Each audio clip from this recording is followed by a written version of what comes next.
Lujeng dalu, bocange lujeng dalu yang menika Cak Yuda. Alhamdulillah dalu punika saged kepanggih wonten mriki nggih. Nggih wonten Pijeran Siman. Wonten Pijeran Siman. Wonten dalemipun Bapak Kartoyo. Nggih. Juragan pitik. Oh juragan ayam to Mas? Ayam. Jelas iku awake dhewe mulih digawani telek lencung. Oh, ini juragan ayam kaya bakul Kentucky ini ya. Apa? Bakul Kentucky. Kentucky, Kentucky. Tulisannya Kentucky, tapi macane Kentucky. Heeh. Ora iki mesti bakul ayam iki ayam-ayam ngono kuwi lho. Oh, ayam urip. Ayam urip. Wah, nggih.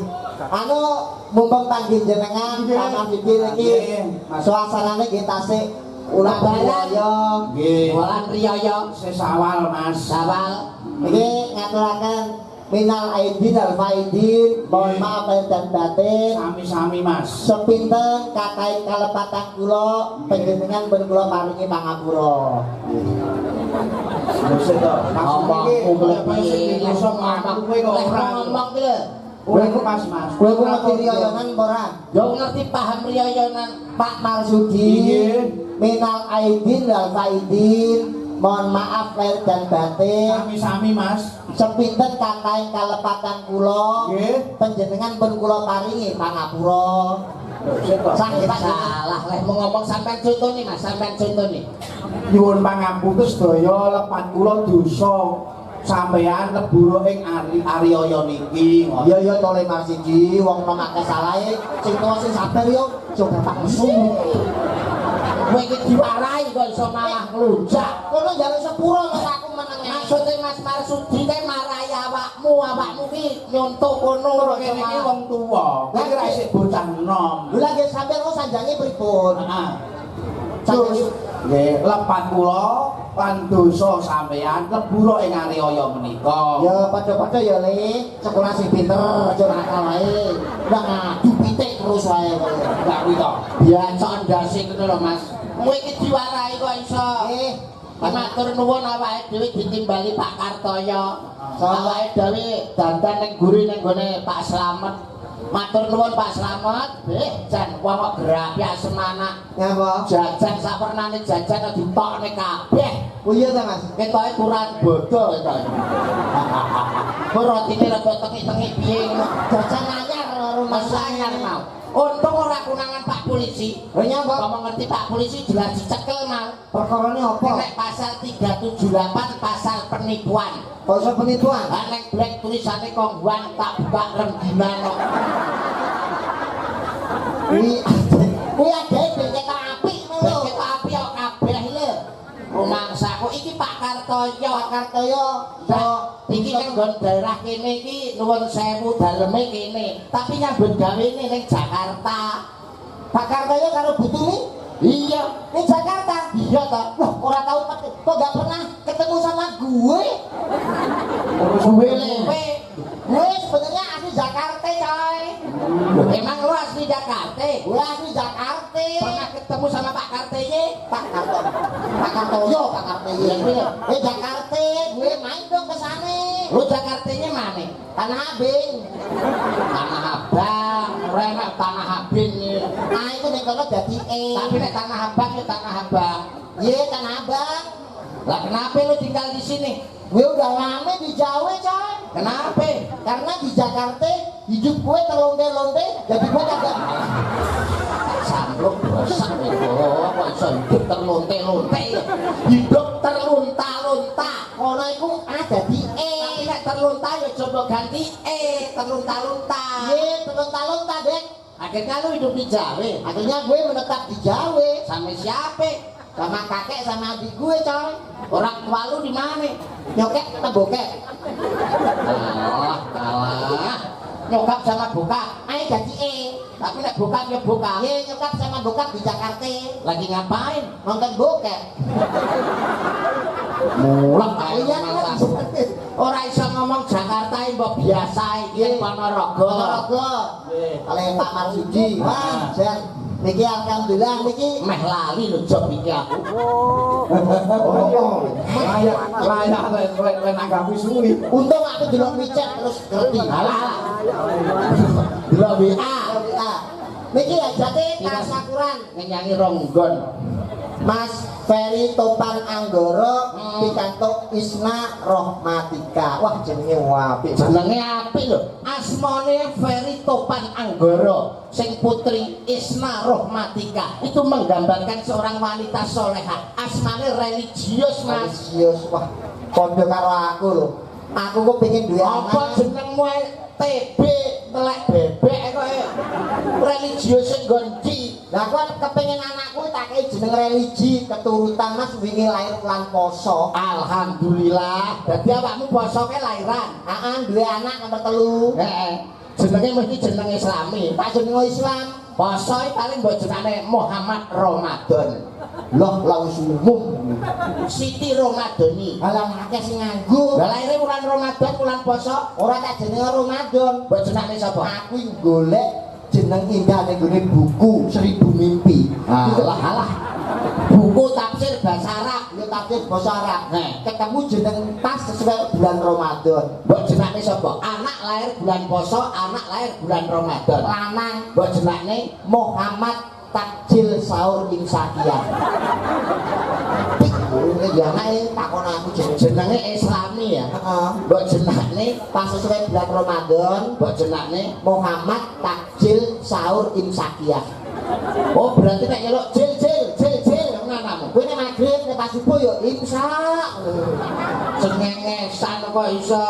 Ki awake dhewe ndonga. Muga-muga temanten sakloro niki dadi keluarga sing sakinah mawaddah lan warahmah. Nggih. Enggal pikantuk momongan putra saleh putri salehah iso migunani tumrap nusa bangsa lan agama. Nah, sepenting kuwi duwe anak sakake-akehe. Anak siji ora apa-apa, loro, telu, papat, 5, 6, 7 ora apa-apa. Manut dawuh para pinisepuh bahwa banyak anak banyak jahitan. Rezeki Mas. Banyak anak iki banyak rezeki. Sebab bayi utawa anak kuwi mesti nggawa rezeki. Rezeki Wah kok iso. Mulane nyontoh kaya panjenengane Mas Ferry Topan Anggoro. Wis cukup umure ndang cepet nikah. ngono Mas yo. Lha iya, mulane aku melih karo adik-adik karo mas-mas nek wis cukup umur wis ndang cepet nikah. Awit wong nikah ngono buka dalan loro. Apa Mas? Wong nikah ki buka dalan loro. Sing siji dalane rezeki, sing loro dalane Dai. barokah. Barokah. Ayo nek awan barokane bengi bayi Mas. Barokah tegese wong nek nikah ki aja mamang, aja ragu-ragu, aja mangu-mangu, rezeki wis dijamin karo pangeran, rezeki wis dijamin karo Gusti Allah. Nikah kuwi minangka lakuning urip. Betul. Nah, nyuwun sewu Pak Marsudi. Apa meh? Lho, Piye? boten kok kula niku arep pamer ilmu niku mboten. piye? Lakune manungsa ya ana pira ta? Lakune manungsa nek telu Apa wae? lahir, lakon, layon. Lahir, urip, mati. Lah, sampeyan nyuwun sewu kula tak tanglet. Apa? Jenengan ngerti sing jenenge urip niku napa? Ngerti urip ke mesti bisa mlaku. Iki dalang opo to? Ya kabeh urip iso mlaku. Lah terus Bener. Omongi sapa nek urip mlaku, nggonmu ke urip ya ora mlaku. Ya tak lanjut. Urip iki masih urip niku jenengan dalang kan modal piwulang. Modal piwulang. Nggon ilmu kejawen mestine kan Paham gak ilmu? urip niku napa? mesti ngadeg urip. Bisa ngadeg urip. Alah nggone mbakku ya urip ya ora iso ngadeg mek telo.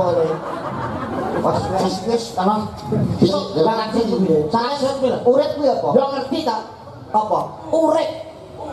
Ya kuwi ambekan. Tak kapuk bisa. Cacing ya jenenge urip Lah tambekan. nek wong urip ya kaya awake dhewe ngene iki jenenge urip. Nyuwun sewu niku mboten pamer, mboten kok Iya, piye nek kowe piye? nek panjenengan kepengin ngerti apa to tegese urip, sampeyan kudu ngerti ana ning ngendi dununge jati ning urip, ana ngendi dununge jati ning mati. Lho sajake. Iya bocah rupane ngalare. rupane kaya takir kaya omongane. Tenan iki lumut tuwa, Mas. Maksudmu lho piye pertanyaanmu? Kowe ngerti ana ngendi dununge jati ning urip, ana ngendi jati ning mati. Ana ning ndi?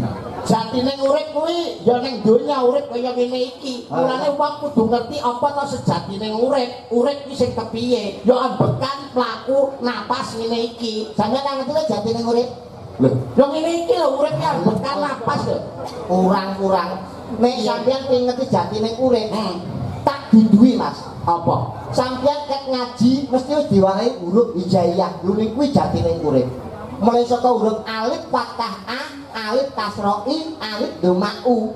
Wah, jeru tenan iki. Jeru Mas dikrok loro kok mbak lawan. Sajake ilmune dhuwur cake. Dhuwur-dhuwur niki. Meleke disogrok niki. Kowe menek klopo ae. Jatine urip wong kudu Ngerti alif fathah a, alif kasra i, alif dhamma u. alif fathah, A, alif kasra, I, alif doma. U. Nek diwaca A, I, U. artinya Aku iki urip. Paham nggih? Paham nggih? Paham nggih? Paham, Pak. Ngono sampe cakete, Pak. Kok barang alif fathah, alif kasra, I, alif doma. U. Nek diwaca A, I, U. artinya Aku iki urip. lah asale wong urip kuwi saka Urip kuwi asale saka bak fathah bak kasra bi, bak doma bu, bak fathah, bak kasra, bak doma. bu, Nek diwaca bak bi, bu. artinya Bapak Rabi Ibu. wis.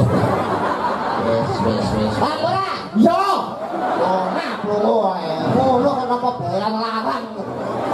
urip iki gak paham. Sing urip ora paham. Asem iki. Iki termasuk wedaran lakon Dewa Rugi ya.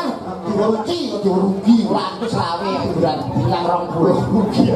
Bak fathah, bak kasra, Bi. bak doma Bu bu, nek diwaca babi bu. artinya Bapak Rabi Ibu. akhire tukul Awake dhewe sing dijenengo urip. lah wong urip kudu golek Gendaan. Katanya gune janti karo ujung banteng kuwi karek milih bahak wong sendi lho. cengengesan iki di rumahne tenanan wae. Kaya tuwek-tuwek Mas, luhur-luhur kok. Mas ya dikaya ngapa? Mas Marsudi ke dalang lho. Dalang iki manggone ning ngarep lho. Kowe iki mung sak batur, kowe mung sak dagelan, apa meneh wis pini sepuh. Pokoke cengengesan rumangsam. Lha cengengesan nggon kemampuan kan urung mesti kalah, Mas. Kok iso lho, dhek pengalaman dadi dalang, umure ya wis tuwa, pengalamane ya wis akeh, ibarat mangan uyah wis akeh. Apa sing tuwa iku luwih apik timbangane sing nom? Ya jelas to. Nggih, Pak. Sing tuwa iku luwih apik timbangane sing nom. Alah, yo jurung karuan. Kok iso lho? Sampeyan ngerti Sengkuni? Sengkuni ngerti. Tuwa apa nom? Tuwek. Puntadewa, Tuwek. Puntadewa. Ngerti? Nom apa tuwek? Tuwek. Nom apa Puntadewa? Puntadewa tuwek. Iya nom. Dalan opo to iki?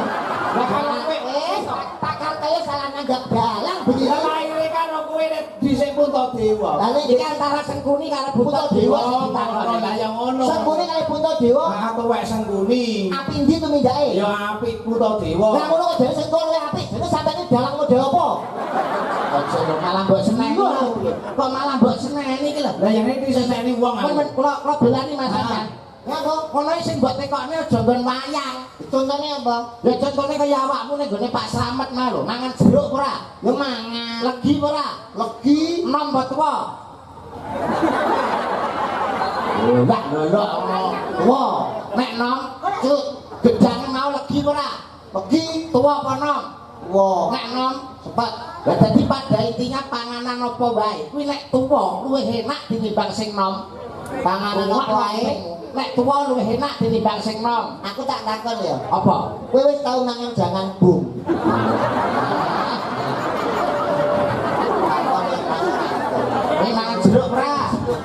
Legi ora? Itu legi. Enom. Enak kecut. Pelem.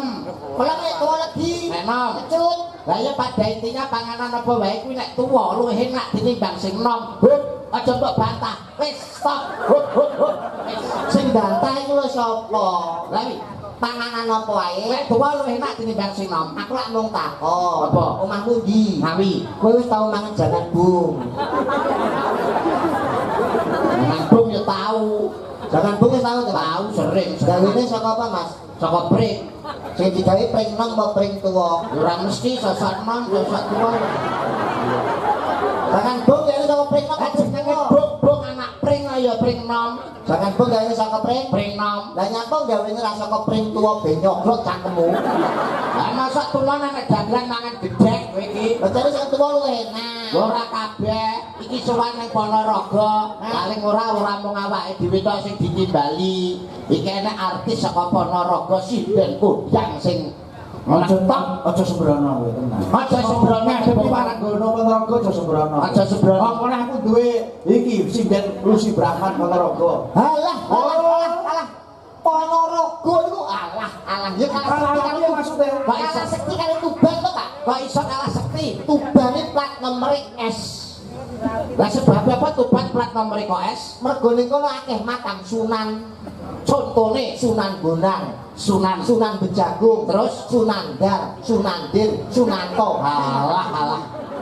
Sunan Dar karo Sunanto bacon ndase ngene lho. Sunan Mas. Sunan Bonang, Sunan Bejagung. Mulane Tuban plat nomere S. Lah Surabaya plat nomere kok L. Kan cedhak laut. Lah kok iso? Tanjung Perak, tepi laut, siapa suka boleh ikut. Mulane Surabaya plat nomere L. Jakarta kok B. Kan sering banjir. Iya, masuk akal. Banjir macet itu masalah utama di Jakarta. Lah saiki tak takoki, nyapa Ponorogo kene plat nomere kok AE? Di daerah Riau kok Lah riya kok AE? harus senjak B. A, E, A, E, A, E. Cuma Riau senjak kok B, O, B, O. Renek cengengesan iki. Ditimbali bintang panggung malam hari ini. Kowe wis ngenyek wong Ponorogo. Wah, ditengno kowe. Ponorogo wanyene Nggon warok, kadang to wadon Paranggono ya warok. Warok. Terus nggone kedune warok Ponorogo kene. sing jane iki turune warung. Lho, Ayo mesti ulune riwuk. Dayak iki mesti. Cengengesan. Mesti jenggote. Jaturi nikah nggih. nggih monggo. Mbak Yu. Monggo Pak Cita, kepareng jumeneng wong ayu. Sebat. Oh, nyuwun sebat. Tak sepotan ora usah. Sing wis nyeluk. Ya, hadirin tamu undangan yang berbahagia, para penonton semuanya, kita sambut artis kondangnya Ponorogo. Inilah dia Pak Lucy Brahman. La ilaha illallah. La ilaha illallah. Kita rabu, monggo. Sederek-sederek Mas Adi sae napa sae? Baik. Nek sae monggo dibidalaken. Ya Lah aku budal dhisik sing angkat kowe sapa? Aku budal dhewe kok. Lho pati yo budal dhewe kocok kok. Aku sesem esok. Gede karo mulai kate kanca kentel. Aplek kok. Mas. Mbak Lucy. Sesuatu Mas Sato. Mas. Alah. I love you Mas Sato. Singen rupane kok bunden. Lho, menyek. Menyek neh. Nah, Menyek neh. mangga sebat.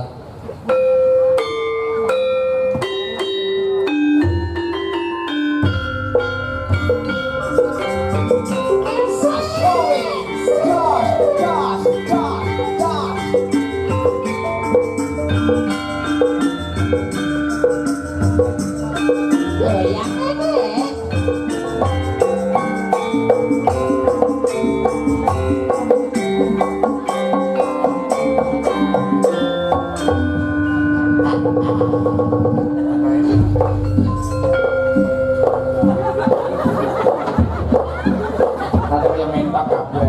Minta lanang minta wedok.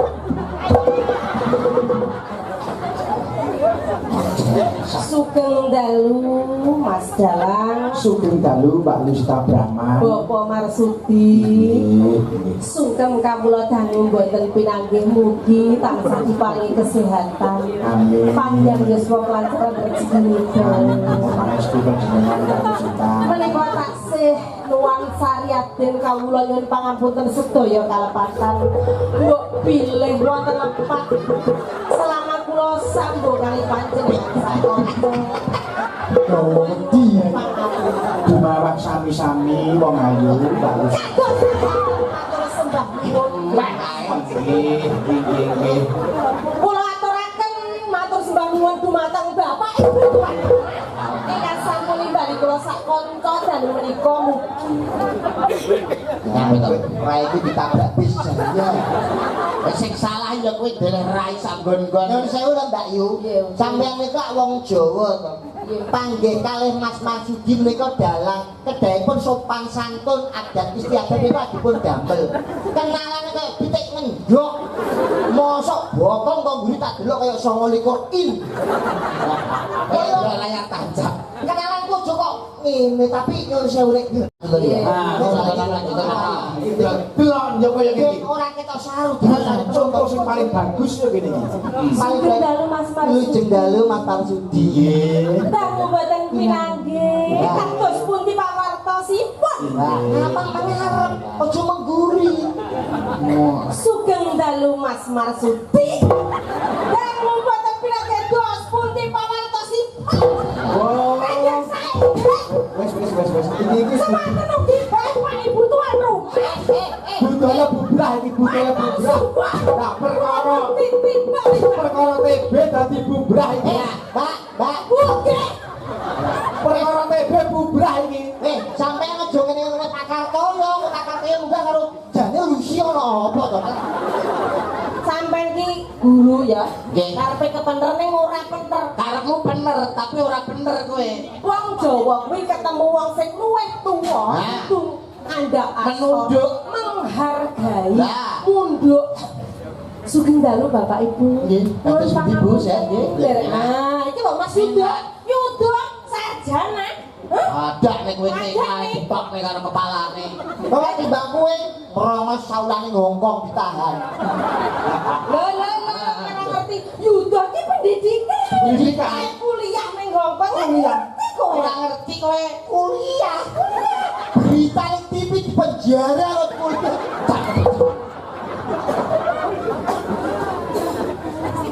Awake dhewe iki dalu iki matur nuwun sangat. Matur nuwun. Piyai Ponorogo dimanapun saja berada, lek wis mireng kecamatan Simai wis neng Jobo wis jrodok dhewe. Ngapa? Yang merajai di Pulau Gadung iki bos-bose Piyai Siman ini. Pulau Gadung sing tinggal wong Siman. Sing menjadi pejabat tinggi di Jakarta itu banyakan dari Piyai Siman. Siman. Dadi iki bumi tuwa, kowe kudu ngati-ngati. Aja sembrono. Aja sembrono karo Piyai kene iki sultan kabeh le. Ora Kudu sopan. Sopan ngene-ngene santun. Ngerti. Kowe kok marahi ngene-ngene. Ya ora. Ono dicontoh bocah cilik ora apik. Yo ora kok ngono yo ning aku ki yo mergo ora pengen nek sampean karo aku dadi kisruh ora pengen. Tapi ora kaya ngono cara rumasaku ning dalan kon ngene-ngene kuwi. Wis ae sampean ra ngene mancaku. Ya ora pas ngono kuwi jenenge ora sopan. Anu wis iki mumpung sik riyo aku tak njaluk sepuro karo sampean. Iya, kudune ngono. Kudune ngono. Ayo. Aku sih. Kalau iki lho copot ben kaya gurin.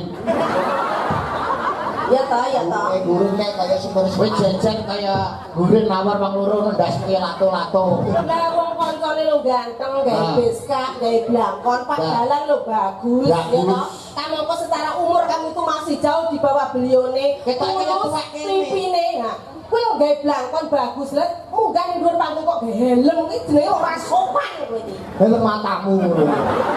Lah iki apa helm? Malah bicara ajar, malah kurang ajar gue wong loro ku rasan-rasan. Awal kuwi lho ndase kaya buluk. Sapa sing ngomong jilbab kuning iki? Ayo dengerane lho. Kongsiman lho. Ketemu aku pisan iki lho. Kongsiman lho. Oh gitu. Hati-hati aja ketemu pisan kali kula lho, Bu. Bosok nanti ya ampun ya untung Mas, ya ampun. Dadi bapak ibu mah mesen Mbak Lus, bapak ibu iki lek entase api tak gowo ning Bekasi. Saudara-saudara beliau itu bos ayam semuanya. Bunur dan juragan nang 9 niki wae ya WA mek pentas apik warga ning Malaysia apa? menjalani hukuman gantung. Jane salahku yo apa, Mas? Ayo delok anu. Dadi iki mau kan masih suasana fitri, bapak nyuwun peran drama. Oh, ben nyontoni para generasi penerus ya apa carane seorang ibu, Betul. ibunya seorang janda duwe anak pirang-pirang ben supaya eling. Kondo eling Pak iki. Oh, iki sik golek susu. Ya mesti ada yo iki mesti yo. Orang mulai tamar bocah. Jadi kebanyakan kalau orang-orang itu yang sibuk biasanya lupa karo wong tuane ora kondo pas lebaran ngantung-ngantung lagi dicontoni supaya ben padha sadar. Oh, masalahnya seorang wong tua utamanya ibu ngopeni anak 5, anak 6 iso, tapi nek anak 6 ngopeni wong tua sitok durung karuan iso. Ya, Mulai aku anak barep ya. Yo. Ya anak ragil. wis tuwa ya. Sampai nunggu kene lho, Mbak. Endi? Nunggu kene lho. Kene. Saiki. Nah, untuk direkan aja. Saya nggih, Dek maksud iki. Yang sama, Dik. Walat. Ya. Lah Dek ya wek ngono. Angin pengen tak yo, tak bel. Allahu Mbok Akbar. nangis ya, mbok nangis. Nangis. Walah.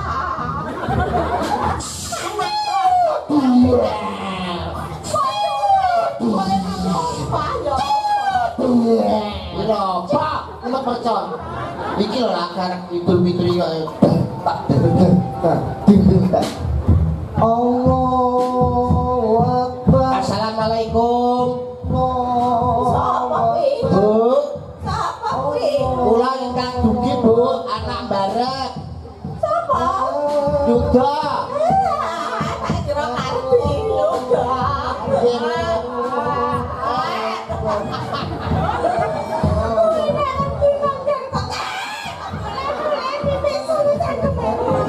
Sapitan kalapatan kula-kula nyuwun pangapunten lho, Bu.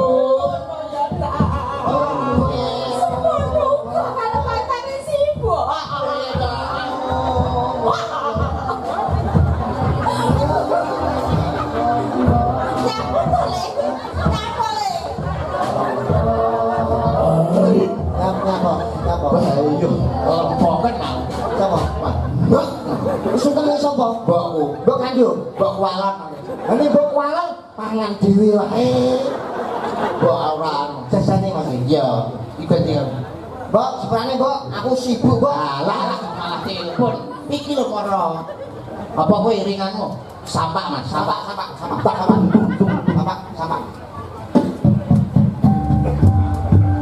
Hei, Mbok.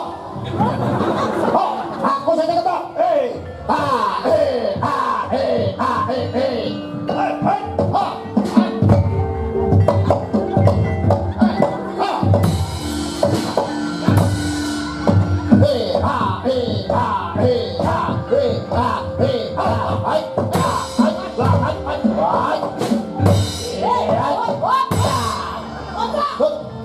Keluarga gendeng.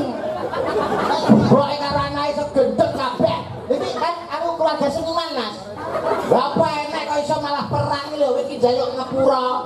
Masih biasa Mas yo. Biasa. Iki cepen aku surat petumbuk. Wis ora petumbukmu. Monggo itu wae dijak yayan. Sing sedih. Anu Telutur. luntur. Telutur. Ya luntur. Bangun. Apa itu? Bangkrek ada lemu kok. Bendaan masih. Dipercaya ora? Malah lemu nek ora mung tak tidak guru kok. Guru gitu to matane.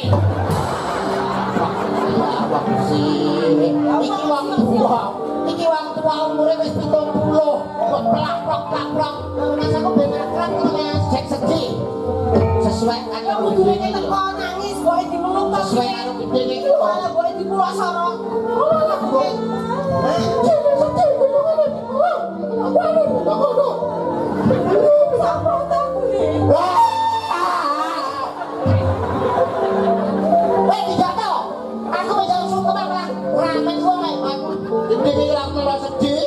Oh, wis 10 tahun gak mulai ya kudune iki.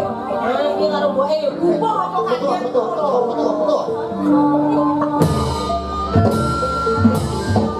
Untuk lah ibarat kok.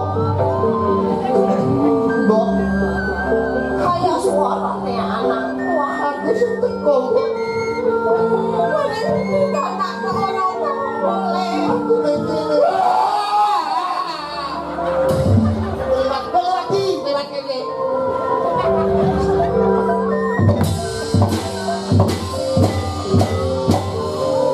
Loh, lah kok patune lewat? Mbok. Aku sing teko, Mbok. Kowe kale. Anakku yo.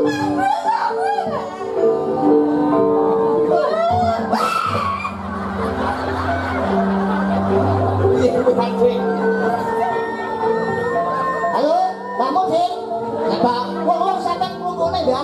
Apa? Mbok sekarang. Yang gue suka pulau-pulau timur akan ditubrak. Alon-alon nubrukmu lho. Malah nak. Ya Allah, adikku sih bos. Tangan hati gue. Ya puluh tahun kadang gak boleh mengalihkan.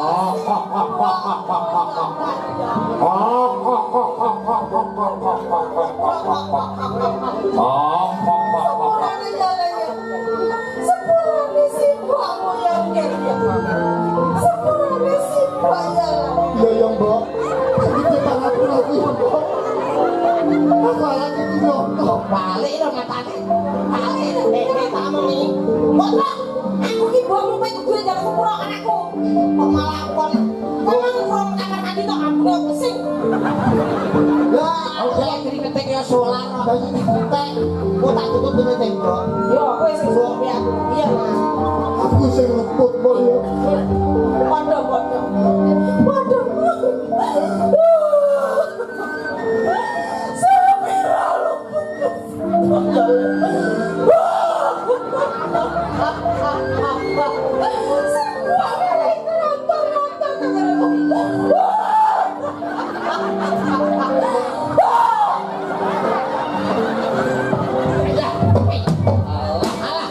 Malah rusak. Kok rusak ini kok. Wong dari sepuro malah. Hop. Wes. Ora sudi dadi buang rasanen. Ngerti duwe anak kaya ngene, lahir ceprot. Langsung ceprot bujar-bujaran. Tok, lambai kok dimet-met sampe kaya ngene lho. Mosok dalu petua kok kamera. Ya. Kok nyabek. Ya wong terharu lho. Oh sedih ya. Aku rung tau dadi wong tua. Oh dadi wong tua menjiwai iki mau menjiwai. Bisa tenang. Boke malah diantemi. Pak. Mbok. Bisa apa? Pak era bajane sepuro. Kowe mbiyen yo Pak ngono kaya ngono kuwi tetak kowe pesugihan. Wong edan ngono kok iso. Bang, iki sedro iki Be. Heeh. Nandyan wudu. Mau ngene udah ngene iki. Udah ngene iki. Peksi.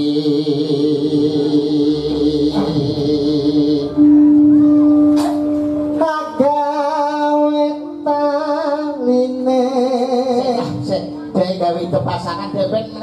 kepalik, matane kaya wong picek. Biasanya golek mateku lho. Ya pun tau karo camatane. Mas Dido, Dalam iki wonten serat Oh, iya.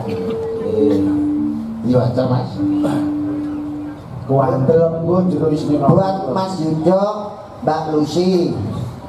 Kula nyuwun gendeng. Alah lah, kurang ngulu lho. Ora ana urun aku. Kula nyuwun gendeng Alah alah blok. blok. Langsung sira dok. Sira dok. Nah, Kula nyuwun diwu-diwu. alah. Oke ya. Sekolah mengapa to? Kok Ini malah buat Mas Yudo, Mbak Lucy niki gendenge manut. Jawab matur sini. Agawe taline pronto. Dan mboten pinanggih swanten jenengan kok endah sanget to. Iya ya tak sengaja tekaku ning papan kene mergo ana 5 perkara kang bakal tak aturke marang kowe diajak. Perkara menapa menika? Ingkang sepisan ya kuwi maca Quran sak maknane. Alah kok iso malah tombati. Sapa gedene rasa tresnaku. Sapa gede rasa tresnaku? Aku nyawang sliramu, sumunar cahyamu, belalak-balak netramu katon glimbu, pindho kencana yayi. Nyawang netramu kan belalak-balak pasuryanmu kan sumunar glimbu, pindho kencana. Alah, bisa berapa ya? Suwe ora nyawang pasuranmu kang katon ayu sak katon. Kaya golek kencana. Kaya golek kencana kan. Masa? Aku glek. Wah kok didoni iki lak.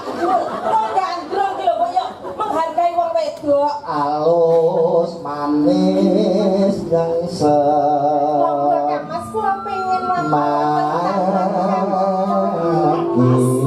Panjenengan pengen sami menika wae. Kaya nuntun wong buta.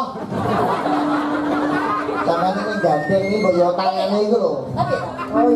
Loh, balik lho. Piye kok piye? Suwe Tane lho, sini lho Bang. Contohno iki tak ajare wae saka kok jaruk. Jak rumah wis wengkon kula leno. Yayi, Wonten dalem. mesti kaning jagat. Kaya-kaya ning donya ora ana wanita ya kang sak tresnane kejaba mung sliramu ya. kowe kok ning kene dicaluru masa aku meneng ae. Gawe pengen melok. Yo melok Enek dapukan, gelem. apa? Kursi. Kursi. Ya, gelem ora? Tapi kok dilunggui Mbak Lucy? Suruh Mbak Lucy. Dilunggui? Ya ya, oke. Kursine ora ngono. Kursine ngene lho, kursine ngene. Kursi pantai ngene iki. Lah kawe kursi pantai ngono dilunggui Mbak Lucy, pakune jempat goblok.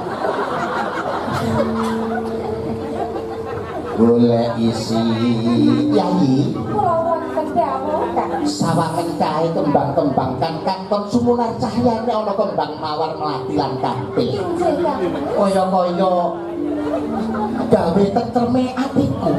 Semanten ugi wonten mrika lho Ya Kang ya, Mas. seneng to kursi ya. Panjenengan boten mirsani. Mrika wonten kumurinipun lintang kaliyan rembulan lho. Oh iya. Ana lintang lan rembulan kaya-kaya ngece marang awake dhewe saklara. Injil leres. Aku kok kesel ya Yayi. Inggih. Ayo coba lungguh. Oh, ana kursi. Pengen lho sesandingan kali panjenengan. Ayo, sliramu ndak tangku ya Yayi. Kene. Pancen sapa gede rasane terus aku marang jeneng sira. Awit kursine kok dhuwur ngono. Marang jeneng sira. Supaya jeneng sira gantos. Ya betul. Parek kita Kowe kancaku to? Mas. Kowe kancaku to? Aku njaluk tulung ya. Ya apa? Somben sadurunge munggah, cawi kok dhisik ya. Mosok saiki mampu to kamu. Ya wis lah aku Mbak Lucy kok piye Mbak Lucy? Dang, kowe kursine, dang. Kursi. Sapa? Kowe kursi. Emah. Tak didono dadi sing apik lho kursi ku.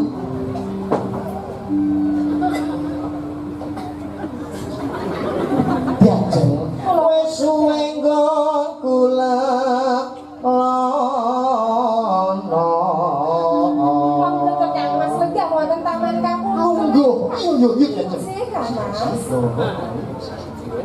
ayo siji loro upama besok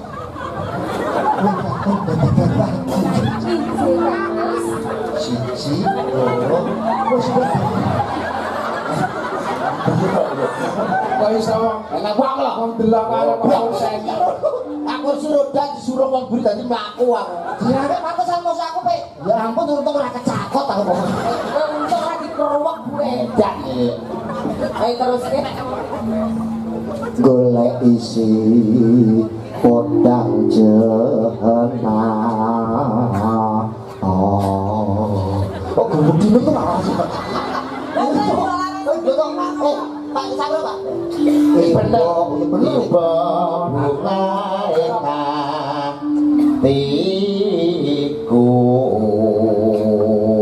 Nanding bisa dadi terus angel Pak angel perak burung kaya Ya wis. tombo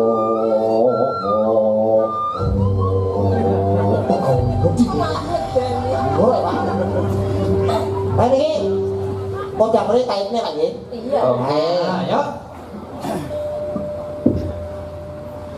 Buka tuh. Esok awan neng omah wis ora kerasan. Kaluyuran golek sing pas sayuran.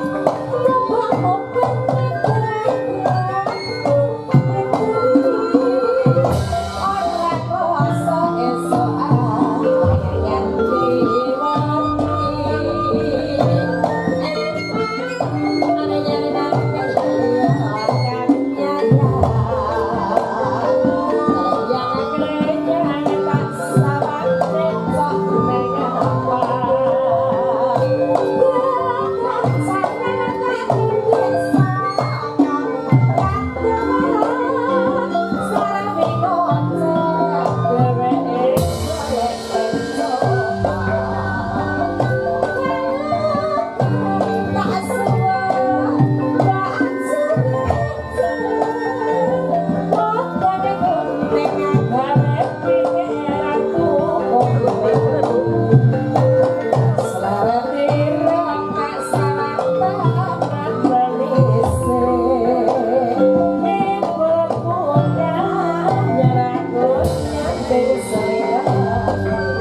Ngapunten Cak Yuda.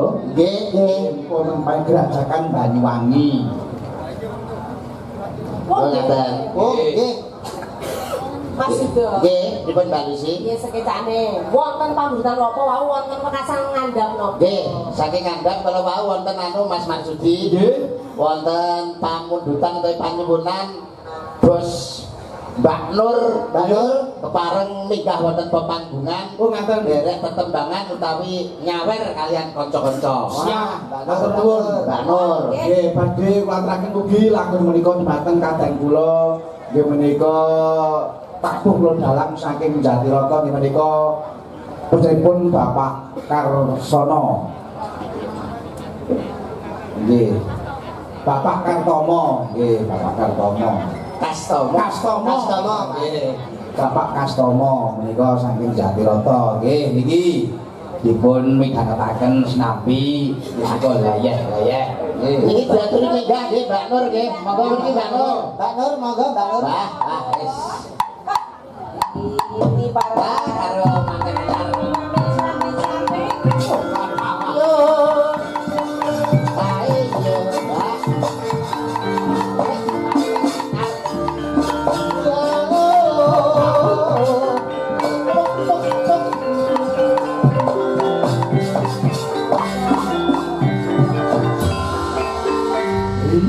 Yuk jan ora montra kita sawatah manungsa lumrah kaya widodari ke jawatah biyuh ayune ya jan body Mas Andi malah imane gogrok. tenang nek kaya ngene iki carane wis gogrok kabeh iki kok Golek bojo ki yo ngene iki. lah Kiyane sing iki dhuwur. jan anget tenang nek iki Banjir. Sesuk mulai mari coba KUA ya. Tanya apa? Aduh, wong ayu niki mulai tekan omah bojone mentolo tak tekek. Bilang tau Mbak Nur iki gawe gelang sak lemari digawe kabeh. Menyalani tiang-tiang monggo. Iki Mbak Nur asmanipun Mbak Nur sing pundi Mbak Nur ingkang menika. Enggak yang pakai baju hijau. Iki Mbak Indri. Mbak Nur sama Mbak Indri. Mbak Indri. Alah sing mantene. Mbak Indri. Yen karo Mas Ijo lho, Mbak. awan-awan campur sari. Awan. Oh, ya ampun. Masya Allah, kalau lek pun bayarnya telas kesupen, Mbak. nek Mbak Lusita Jawa. isih kurang urung wayangan dalangi Pak Marsudi Beres. Oke, beres. Alhamdulillah. Muga-muga saestu. Pokoknya lek panggil pihak ini ki sholat nyanyangan. Jelas. Nggih matur nuwun Wong Ayu. Lebih ayu-ayune kaya ngono. Jan. Ini mau duet nyanyi. Mau nyanyi atau ada lagu Mbak Indri? Ada request? Musik bisa Mbak Nur. Musik ada. Oh, ngikutin saja. Gue pas gudi gue nyawer rokeh. Oh, yuk. Dangdut apa campur sari? Dangdut campur sari. Ah, tidak apa-apa. Ini kan sama dengan sedekah mami. Kenapa-napa Mbak Nur ini kan wayahe pancen sedekah mereka amal jariah. Engko dipun beki niki kok kaipun. Ini minta lagunya dangdut apa campur sari? Dangdut dong. Dangdut. Oh, manut. Kalau Mbak apa Mbak sing kita Mbak Sigra Mbak. Oke. Ikan dalam kolam ya? Cocok. Oke. Cocok. Kan dalam kolam cocok ini. Judulnya akuarium. Oh, campur sari enak katanya Ibu. Oke. Campur sari. Banyuwangi tadi permintaan apa kuwi Banyuwangi? Gerajakan Banyuwangi. Gerajakan Banyuwangi ya. Oke. Iya. Oke. Jangan kemudian ke orang lahir. Kayak Ayo. Iya. Enak. Mbak Putri. Film relawan. ya ayu-ayu kaya jedolake iku. Ora biyen. Kewapuk. Ngomong Mas Di. Nakal ya. Oh, Mas Santo masih toto. Masnya Mbak kemang saling karo Mas mantan Mbak mantan? Sudah. Ya ini. Mas Ferry ada. cekek yang disebut Mas Ferry. Jadi malam ini kajate niku nggih tasakuran temanten. Iya. Amen dunia dungane to mau. Sakinah mawati warahmah. Nah, kali Mbak Isna, wah, janggo. Sudah siap Mas Santo? Oke. Sudah siap? Oke. Jogetnya.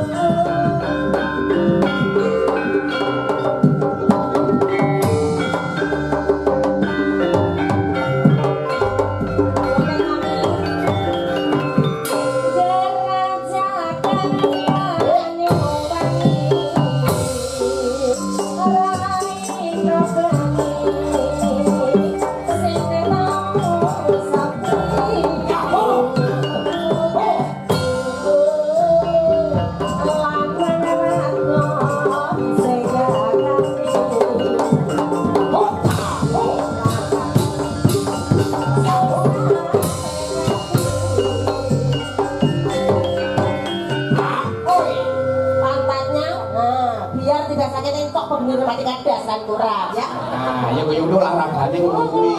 Longgoreng pasir sambur-samburan.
Dadi ora apa-apa penari kumpul latar. karo Mbak Nur iso terus kaya ngono kuwi piye? Penari latar itu harus kompak dengan penyanyinya ya. Jadi penyanyi berhenti dia juga harus berhenti. Dia akan memulai menari setelah penyanyi menyanyi. Heeh. Suwe kono ae bocah kuwi. Wong gawe duwe kok. Ya ta?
Nggih. Bukan Matur nuwun Mbak. Kesempatan. Dong. Jaga jarak harus masih. Tamu nih, wong mami itu lihat kamu jawab pengen muka loh kok. Ngambung.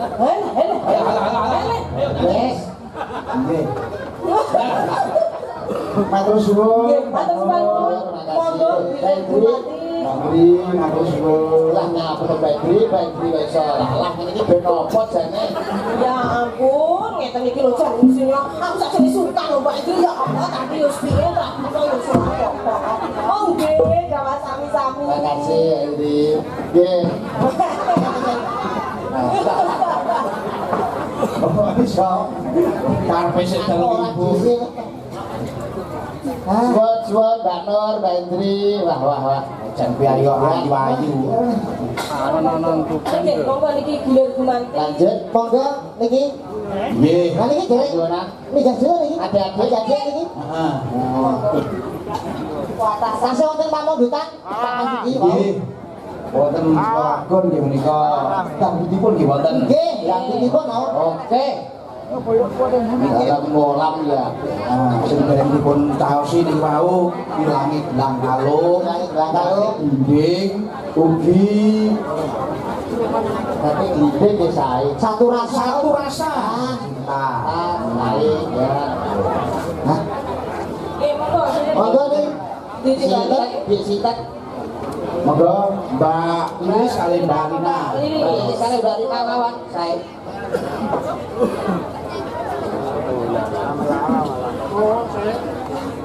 Ayo Mas ya, langsung Mas. Kang monggo. Mangke ki dangdut ki langgam, dangdut langgam Kang monggo. Oke. Oke. Oke loh, banter itu.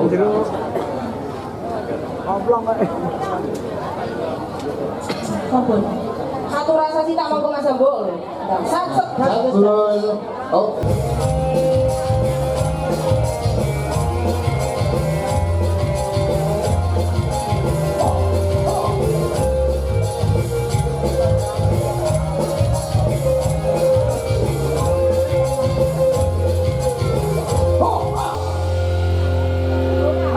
Wing manuwun Mbak Rina, Mbak Lilis. Oke. Elok tenan. Ubah tenan. Dua kembang. Balik 5 karo Mbak Lilis. Komplit. Don dangdut tetembangan oke. Don klasik apa ki tembang-tembang langgam ya diaturke. Dadi iki kaum muda ya apa ki oleh bagian, sing tua-tua ya oleh panggonan. Nah. Pamundutane napa Wonten mau? malih nggih menika ilange gelang kalung. Nah, ini dinding masih. Sinten kan dipun Iki kabar. Apa sing putih? apa niki? Mau Mbak Inar. Mbak Inar. Benar iki. Benar, spot. Tidur.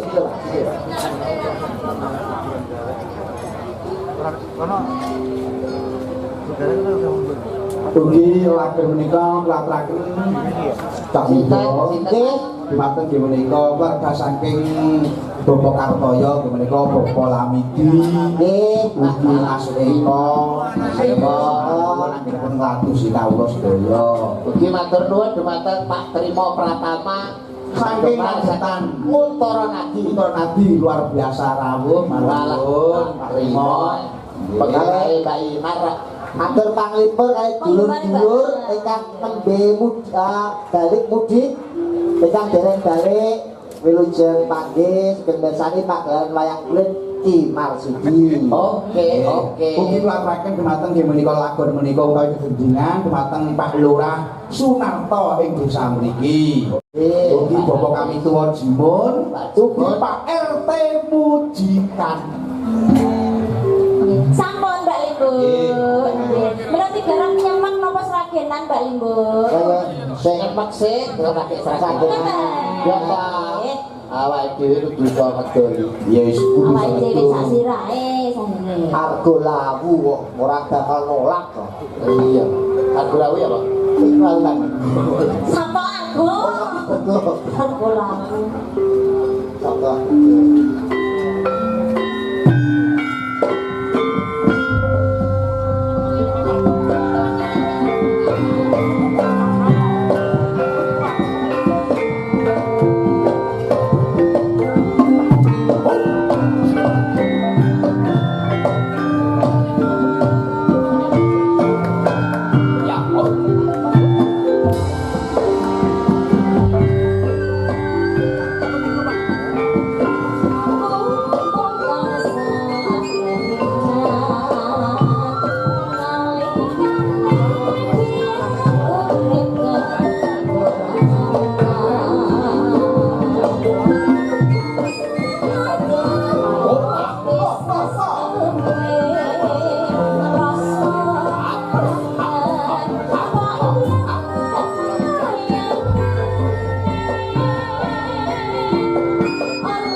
Ilangi gelang kalung, mutiara kali. Nyemek-nyemek karo seragenan. Iki topi mutiara dipun jenengake. Oh, saya Mas Mas Iki enten anu kiai kang badhe derek kerjakan swasana. Ngoten? Pak Wasis Juragan 69. Oh, Pak Wasis Juragan 69. Ya. Diaturi minggah mawon. Monggo. Pak Wasis Juragan 69 monggo minggah wonten pepanggungan.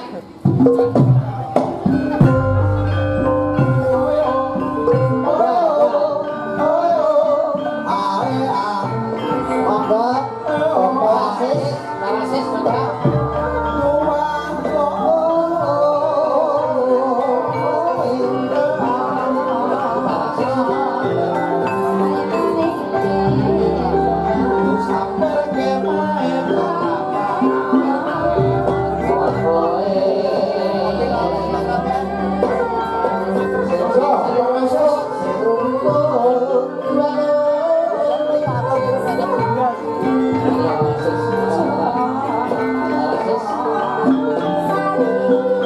Monggo, Bapak Wasis.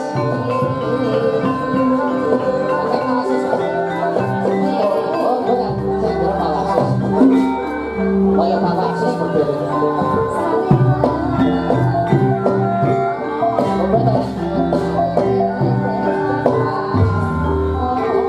Oh, pun kundur kan sih? Pun kundur ternyata. Sampun kundur Pak Wasis. Oh, nggih. Nggih, mboten dados ora baru, Mbak Tiara. Mbak. Nggih. Tuh, tak ya. Monggo dong tak.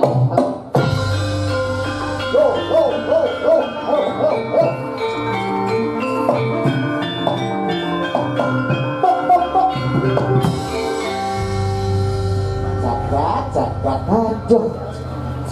Wah, bisa ayune setitik-titik kaya ngene Mas Tipi. Menit ini. Masuk sekolah Indonesia lu. Nggih, nembe lulus mau wisuda.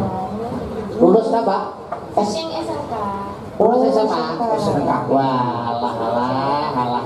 Begane kambing ijo, Bejane sing duwe bojo. Sing duwe kambil.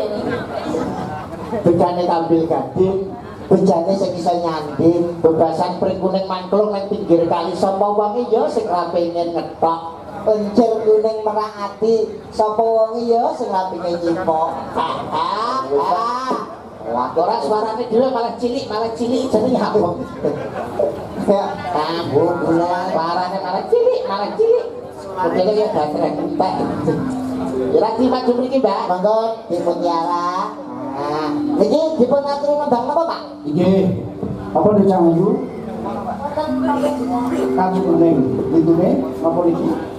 Apa sing mbok senengi wis. Pesan apa segera? Apa? Si diman mawon. Kesituan. Sabunane. Bawani ya. Sakit tak? Nggih, monggo. Pinter adik mutiara ngaten iki lho Bu, kiyaine pinter gitu. Dengan pek mantu, Bu. Kula Karo tempe film kan. Paling waktu. Mutiara, Halo. adi rapi tempe film kan. kowe umpama aku karo Mas Yujo iki selegan.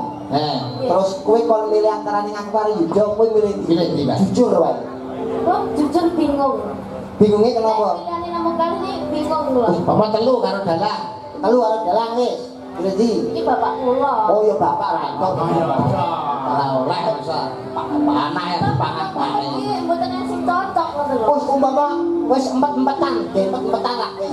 Wis sak cocok-cocoke amane. Oke. Tak yudo. Kula milih kabur. Hah? Kula milih kabur. Milih kabur. Nggih. Milih payu. Oh, melayu malah dipangan camen-temen-temen. Kalau betrambul. Mangga tintingan. Di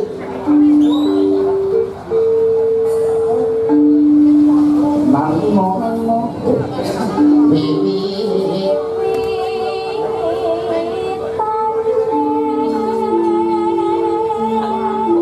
Arep mulai saya Yuni.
selamu kelingan nom-noman nih. Lalu sebelah dicetak ae. Yen ono mati kaya ngono kuwi. Gelem dandan ya apik.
Soto cilik-cilik tapi kecil-kecil cabai rawit suarane wah hebat Mas. Mas Pasuci, Nggih. iki wonten pamundutan saking wingking. Nggih, wonten. Kersakaken lali janjine Mbak ninggal katresnan, Ding. Lali aku janjine ninggal katresnan Mbak Lala kalian Mbak Lucy, Mbak El, Mutiara enggak nggih. Mbak Mutiara, Mbak Lala, Mbak Lucy, Mbak Lilis, kalian Mbak Lina, lega mawon nggih, kersane Mbak Lucy kalian Mbak Lala. Oh, Iya to karepmu ikang. juga sampean sing di Terus wonten pamundutan ninggal katresnya, Mbak Lala, Mbak Lucy, Mas Putut, Ngarian Mas Ye. Ugi niki wonten pamundhut iki dari Mas Manten sekalian. Nggih. Dadi siji. apa lagi? Nah, ini dadi siji. Dadi siji lagu opo? Dadi hati kali kan. Dadi ati menawi niki. Menawi. Dangdut ada. Apa saya siji ya, Nek? Oh, dadi siji kan tuh. Oh, nggih, Oh, nggih. enak berarti. Monggo Mbak Wonten Pak, Lucy. wonten. Dari sini mereka dikirim di sana, kemarin ya. Jadi kan bener ya, Udah senter. jalan anu ya, sampai jadi jalan nih. Oke. Kowe dadi sentene. Nggih, spesial para ibu-ibu, Para kondur ibu-ibu. panjang, sing tasik berkahi. Nah, ibu sampean. Ibu-ibu blok A1 sampai 7. Apa? Itu blok A1. Nih. Iya, kowe apa ya? Iya tulisannya. Bukan tulisannya ya. Spesial juga kedua mempelai. Nggih. Oke, oke. Kalau ditinggal kata sama Iya, juga putranya yang di Akikoh itu loh Mbak Lucy. Iya, iya, iya. Ini acaranya dua loh Mas. Syukuran manten Syukuran karo manten Akikoh. karo ada sing di Akikoh. Di Arsa, di Di Arsa. Arsa. Di Arsa. Mungkin jadi putra yang soleh. Amin. Bareng nakal. Amin. Sok pikul dhuwur mendem jeru. Amin. Bisa dibanggakan kedua Amin. orang tua. Monggo langsung mawon ki Mas. Oke, oke, oke. Sangko Margo. Ye, ye, ye.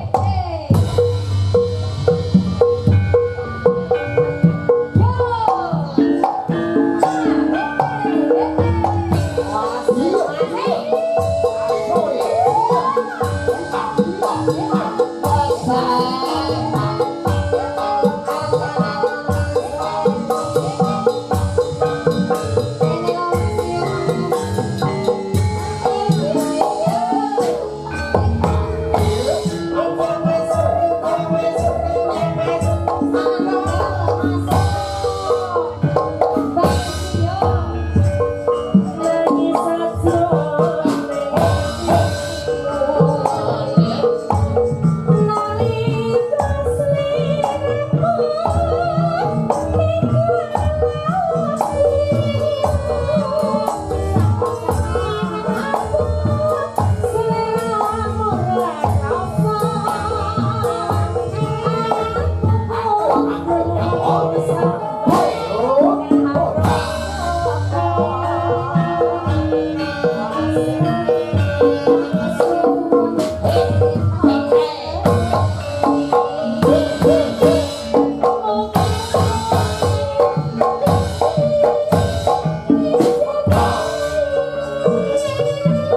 Tadi siji Mbak Lusita. Tadi siji Mbak Lusita. Sing mau Pak Karsono nyuwun gending glatik blinding. Mangki wonten ing gara-gara mawon. Wau para anu enten sing kersane anu manis.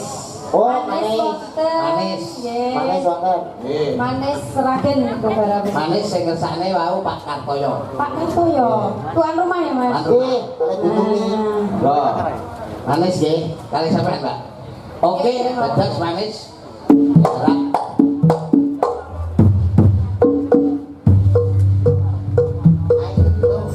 Saya pembalungi kan. Ayo Mas.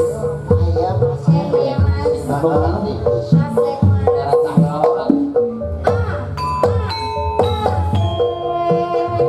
Lak darat.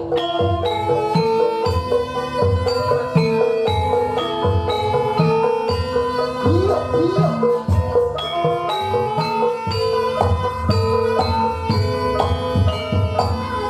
Asik balala. Iki papaken dumateng ing menika Kang Bro.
Apa yo iki mau limbuhan rada digawe pancang sithik sebab iki dina kowe iki bengi bintang tamune utawa bintang pelawake sebab gara-gara menika sampun mundur tegese ati gara-gara kula limbuhane diperpancang sithik mula dimatke wayangane oh ya dimatke wayangane mula ayo tinggal suang kudu sakit ayo ayo